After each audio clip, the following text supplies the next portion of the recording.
Only a rose I give. Springtime. I'm going. Hello, I'm Henry Coleman, and today is March 11th, 1999. And we're here in Los Angeles, California, to conduct an interview with Edie Adams. That's me. Well, Edie, it's lovely being here with you today. Thank you. And I just want to first ask you your full name. My full real name is Edith Elizabeth Enke. Somehow, from a soldier, a Hessian soldier in the Revolutionary War, I've checked him out, and I have on my grandmother's side the Bonhams back to 1226 in England. Fantastic. Adams is my mother's maiden name. Right. And when you were little, did you have a nickname of any kind? No, Edie or Hanky Panky Yankee or something, I don't know, something like that. And when were you born?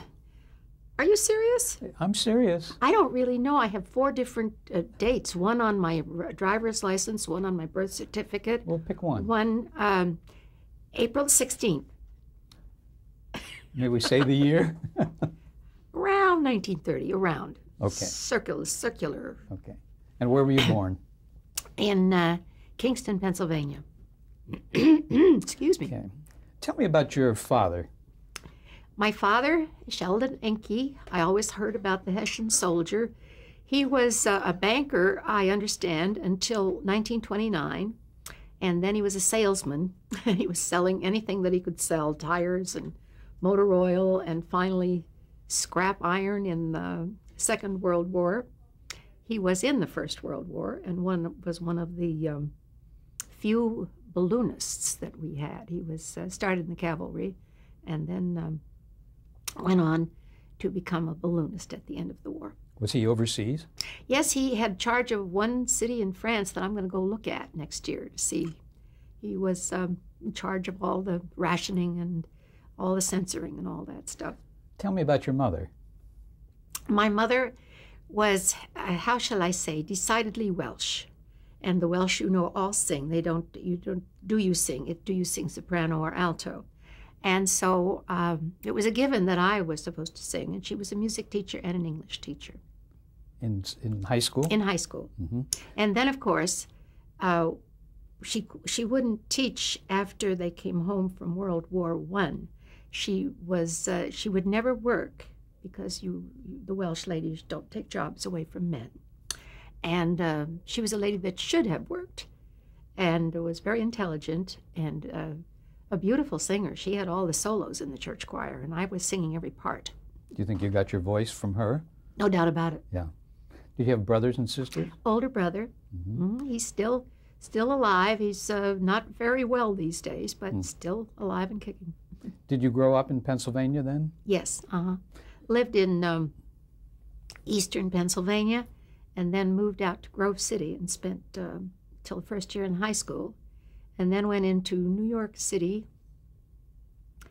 And Grove City was 6,000 people, and in New York City, for the 1 year I was there, I went to Julia Richmond High School with 6,000 girls. It was not an amusing experience. What a culture change. Yes. Culture shock.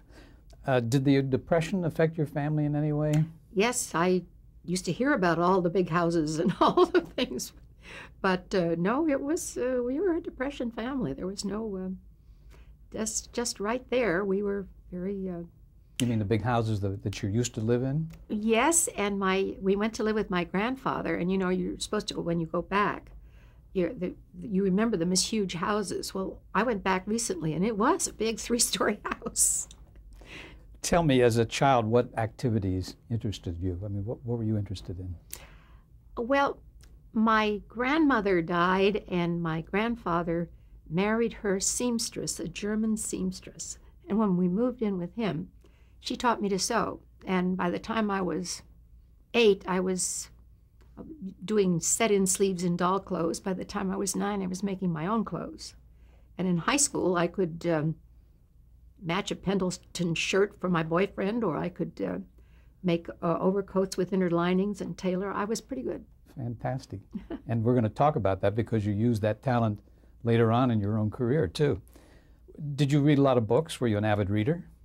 Yes. My father was always used to read to us, Walden Pond and Zane Grey, Beautiful Joe. He used to read. I used to read a lot to us. What about the movies? Did you go to the movies? No. You didn't? I was not allowed to go to the movies unless Jeanette MacDonald was singing or Grace Moore or something. I was allowed to see You Washed Me Face and Lawns Before I Came, I did. The original Pygmalion. Oh, yeah. I was only allowed to see but never a real movie. When later on we would do takeoffs on movies, they would have to run them for me because I hadn't seen them. This is of classics. Do you remember the first movie you saw? Did it make an The impression? one I remember the most is Pygmalion, because I came back and I was imitating the accent very, very well, and I was not that old, a very, very young age. I was doing imitations. Excuse me, what about the radio? Did you listen to the radio much? All the time. Yes, I could listen to that. We could listen to, Jack Benny, and you'd listen to all these chapter pictures, Buck Rogers in the 25th century, and Jack Armstrong. Jack Armstrong, the Yes. All-American Boy. Yes. And when they would change actors, I thought that was amazing. How can they do that? That's a different person. I didn't buy it at all, and I was complaining at a very early age that they shouldn't do that. And your ear caught the difference, though. You knew the difference. Right away. No, I had. I later on would do imitations, but I was never that. I had a very good musical ear, an excellent musical ear, but I was not a good imitator. Did you sing at that early age? Did you sing along with the radio, maybe? Oh yes, I sang in the church. I learned to read music about the same time I learned the alphabet. In Grove City, Pennsylvania, where we grew up, they taught it in the schools, and by the third grade, you could read music. Excuse me. Did you have to learn to play an instrument at all? Had to take piano, otherwise I played, and I took those lessons for, I don't know, forever. But they made me cut my fingernails, and I didn't like it at all. So I never learned to play. When I went to Juilliard later, I had to take more piano. And do you know how hard that is to take that much piano and still not know how to play? Especially when you're an adult, huh? And I can write it out fast. I can write out the orchestration, but I can't play the piano because I didn't want to. I wanted to sing. Did you know then what you wanted to be when you grew up? Yes, but I didn't dare tell anybody in the family because nobody. Show business was what I don't know. That was the lowest rung of the ladder. There was show business of any kind. And I had to pretend that I was going to be a music teacher. That's how I was able to get to Juilliard. And I went in, excuse me. It's okay. To audition for Juilliard. And if I didn't get in, the backup was to go to Trapphagen School of Design, and I would design clothes because I was a world-class sewer, but I was just a Bush League soprano. So. What, did you have any training in singing? I mean, oh yes, no, I was. I mean, when you were young, when you were a kid. Always in the choir, and since I read music, if a tenor was absent, I'd sing tenor, or if an alto was absent, I'd sing alto. And my mother got all the solos, but no, I could read music, and I took lessons. Well, a neighbor gave me my first lessons, but I had a very good basic voice. And when I went into Juilliard, of course, they were doing sight reading of Kodayi masses and things. So I really had to knuckle down. I got in, but I had to do some serious studying. There was a serious school in those days. I didn't do drama or dancing or popular music, not even Broadway music. So you weren't in plays in high school? Anything that wasn't nailed down, I was in. I was into everything. I had the lead in the operetta, the leads in the plays. I was writing a column for the paper, a music column. I was on the yearbook thing. I was in tri-high. I was in choruses, double octave. Whatever was there, I would do. I don't know when I studied, but I found studying that was very, very easy. Like, did you do costumes for the plays in high school? Oh, sure. Yeah. Yeah, I could make anything. And did you have the leads in some of the plays? Oh, yes. I played the lead in, oh, dear, what was the one? In high school, Only a Rose, that's what I was singing before. An operetta? An operetta. Uh-huh. Frimmel operetta, Vagabond King. So you were in all these activities. What room did that leave for you to be a student? What kind of a student were you? I found studying very easy, except for geometry, and that was my mind, whichever side didn't and still doesn't work in that thing. But if it was languages, in Juilliard, we had to take Italian, French, and German, and English was the toughest one to sing. And then I would also do, my teacher was Norwegian, so I could sing in about 7 languages. Was it German spoken at all in your household? No, my grandmother was very German, and she taught me a lot of Stille Nacht, Heilige Nacht, alle schlafen. I can still remember that. And when I went to Germany for the first time, I don't know what, I was doing something, and I was reading the menu, and suddenly I was reading, and I said, oh, that's potato, Kartoffel, that's potato. And I suddenly realized there was a lot of stuff there that I had not, in my Schubert Lieder, found out. I knew how to order food from my youth, because she was a good cook. You learned a lot from your music. Yes. How did World War II affect your family? Do you recall? Yes, my brother went into the Navy, went to boot camp first. What I remember vividly is that he went to boot camp and he had to have these bell bottoms. And then when he went on to the next thing, he sent these bell bottoms home. And I looked at those and I said, that's just one seam there. And I made my first outfit of the bell bottoms, and I they were navy blue. I didn't know what to do with one pair of pants opened up the seams, made the skirt, and the other one made the top, and then I could put green sleeves in it. And I still have that outfit. Do you really? Yeah. You must have been a fashion hit at high school. I could make anything. I was, and I was fearless. Were you living in New York or in New Jersey at that time? Freshman year was in New York for 1 year, which was wonderful. We saw, my heavens, I went to the Met and up in the heaven up there, and saw everything at the Met, saw beautiful dance things. I was just, everything imaginable, Broadway shows, concerts, symphonies. It was just great. And then my father moved to Tenafly, New Jersey, which was a 15-cent bus ride to Juilliard, so that I went across the bridge every day to Juilliard for 5 years. Do you recall, did you get to the World's Fair in 1939? I did, and that was, we saw the World's Fair, and I also saw Radio City for the first time. But the World's Fair, apart from walking and remembering, I got new shoes, and we were walking was the first television I ever saw. Did you see television there? Oh, yeah. Can you tell me? I was just amazed. I mean, radio was one thing, but television, it was there in the room, and I was absolutely, I wasn't that old either. And the other thing was Radio City, when I saw the dancers, the corps de ballet, the orchestra, the costumes. I said to myself, but not to anybody in my family, I don't know, but somewhere there's a place for me on that stage or that little one. Did you want to be a rockette? No, I would have been. You want to be the star? Oh, yeah. It didn't make any sense not to be. So after high school, you applied to Juilliard, and your backup, you said, was Trapphagen School of Fashion. Right. Mm-hmm. But tell me about the audition for Juilliard. What did you have to do? Oh, we had to do an old Italian song, and then a contemporary song and an aria. And I learned them all very, very well. And I got in just barely. I had to take some heavy-duty sightseeing because they did give me a Kodai mass to sight read, and there was no way. So I was there on their, what do they call it?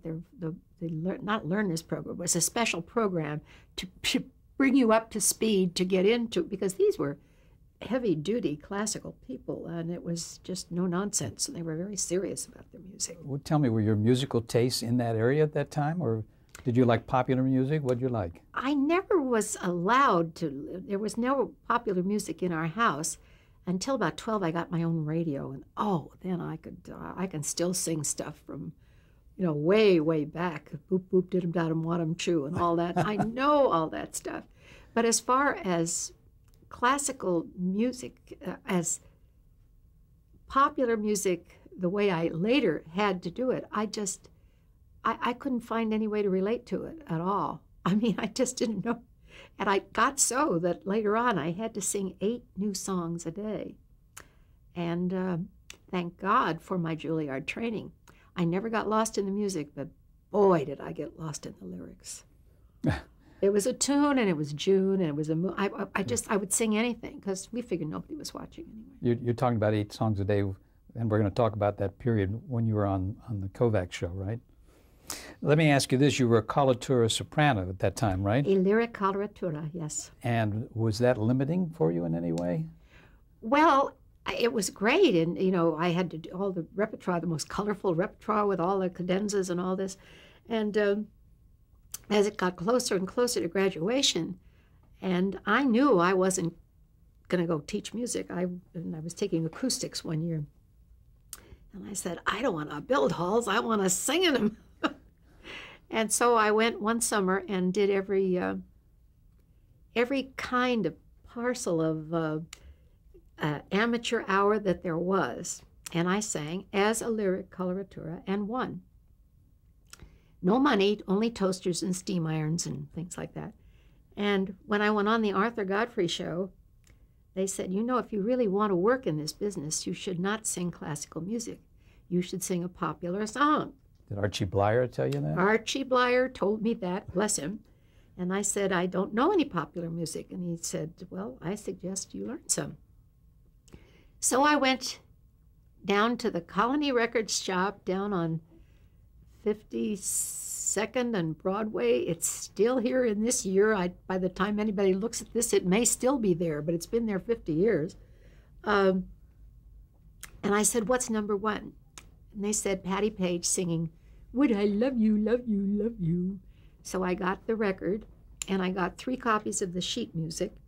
And I did all the chords over because I was going to present this as what I was going to sing, and they had to do a fast arrangement, so I had to have most of the arrangement done.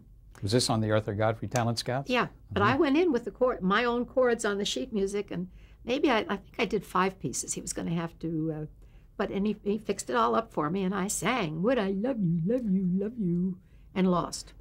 But earlier, you were in other talent contests, like in 1949.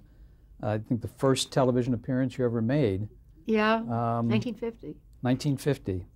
What did you know about TV at that time?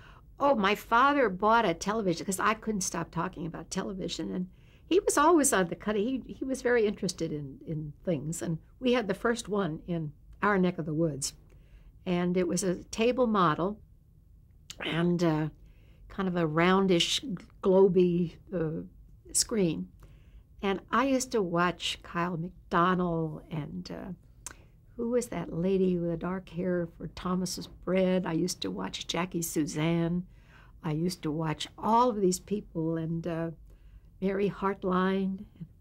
I thought, wow. The big thing then was 15-minute shows. How I wish they would do 15-minute shows again. Just a little sparkle in the middle of a day, and I wish they'd do that. There was a great variety of performers. Right. During that time on those 15-minute shows. But I want to get back to that first talent show that you were in. It was for Miss New York Television. The first thing was down to WPIX, and it was Miss U.S. Television. I thought, oh, what the heck? So I went there and I sang my lyric coloratura song and wore a bathing suit, and I won. And then I heard it was mostly for the bathing suit, and got me a little upset because I was a serious musician. And they said, that's terrific, you're Miss New York, and you'll go next week. This is when my parents were out of town. I was staying with my brother and his wife. And they said, you'll go next week to Chicago and do the finals. And I thought, whoa, great.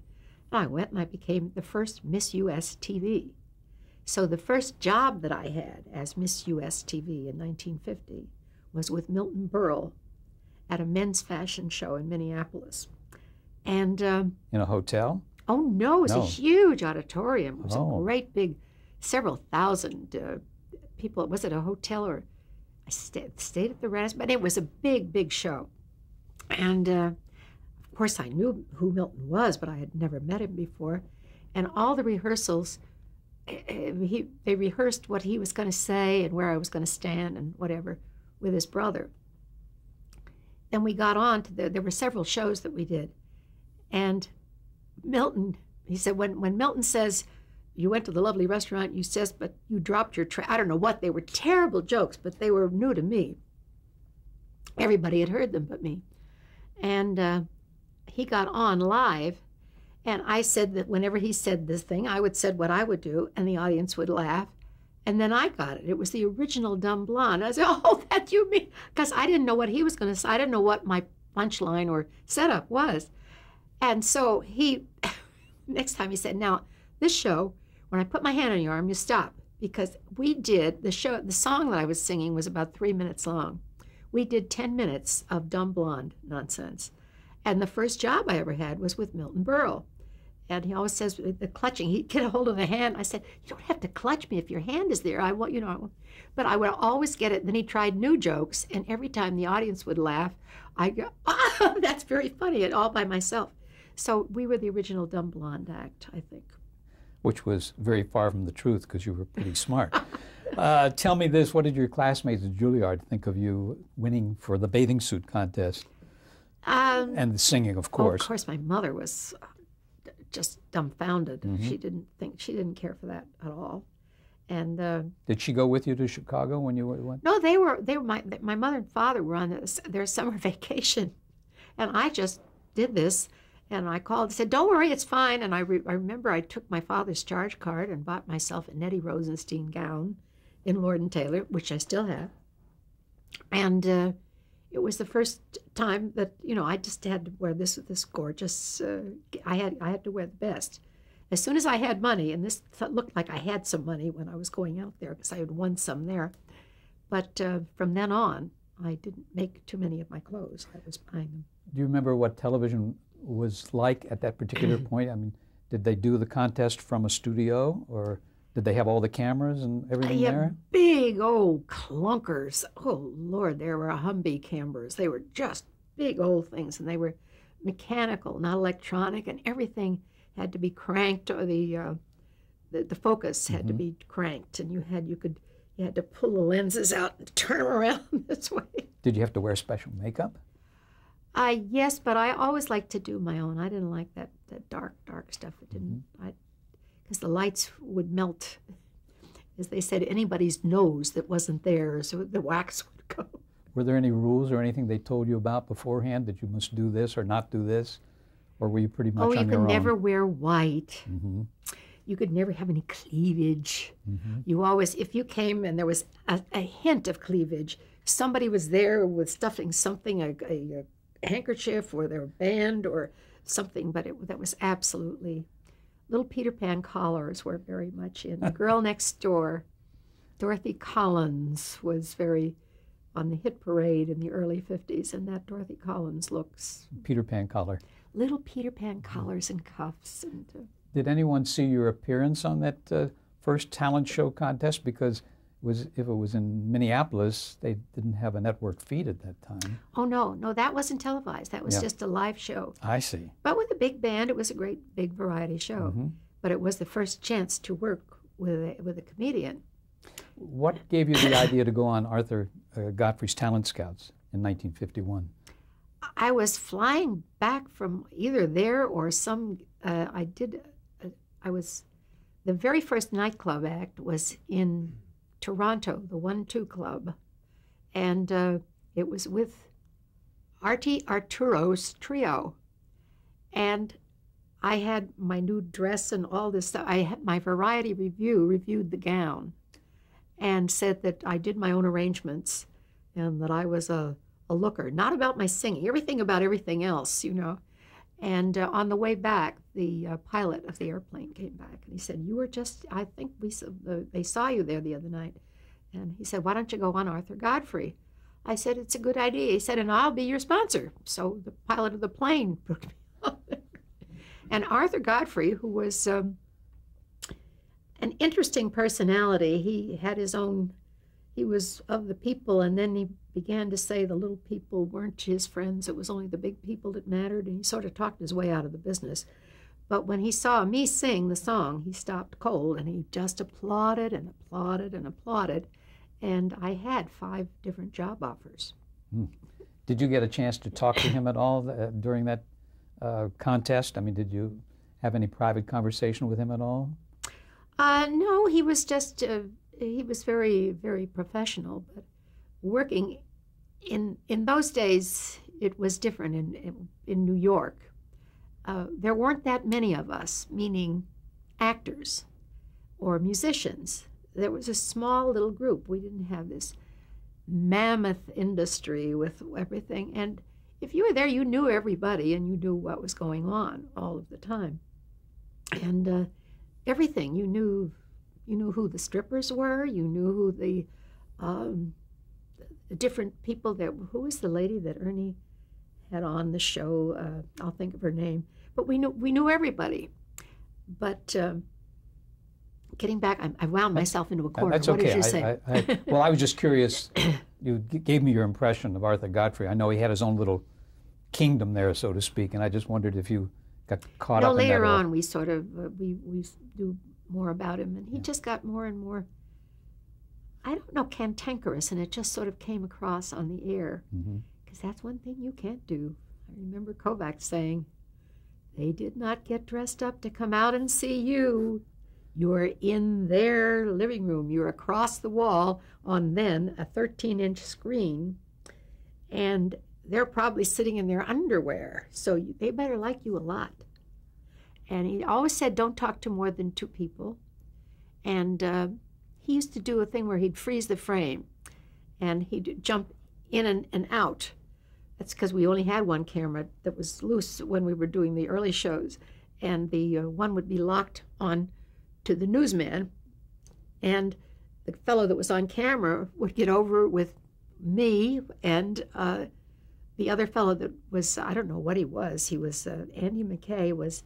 Like a floor manager, stage manager? No, oh God, we didn't have anything like that. He was just somebody that had props, and he got these big laundry baskets and props, and if you needed some kind of fast makeup, he'd do it. He just did everything.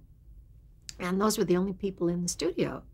So that Ernie had to devise these cartoon frame things where he'd have to get in front of the camera and jump, because we were all moving sets around. Me too. I mean, that was part of the... But you didn't have to do that on the Godfrey Talent Scouts. No. What kind of offers? You said you got 5 offers after that. Did you pick up on any of them? Yes, I picked up on one. One was to sing in a nightclub in Florida. Another one was to sing in a nightclub in Chicago. And there was this one from Philadelphia, Joe Behar, director, called up, and I had the sense to put my phone number, instead of leaving my parents' name, I put the phone number in Tenafly, in my name. He said, "Hi, I saw you on the Godfrey Show. We have this show in Philadelphia that we're doing called the Ernie Kovacs. I didn't know I never heard of it. And he said, "Do you do other songs?" I said, "Sure, anything." Lying through my teeth. God gets you. And I went down to Philly the next day, and I sang my 2 songs that I knew. And they said, "Well, you can do a rhythm song." I said, "Sure." "And you can do ballads." "Oh, sure." And I had to come back one more time, and I had to go home and learn 2 more songs. Came back, and then it came.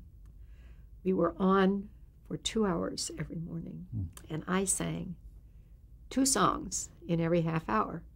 We're going to pick up there in just a moment.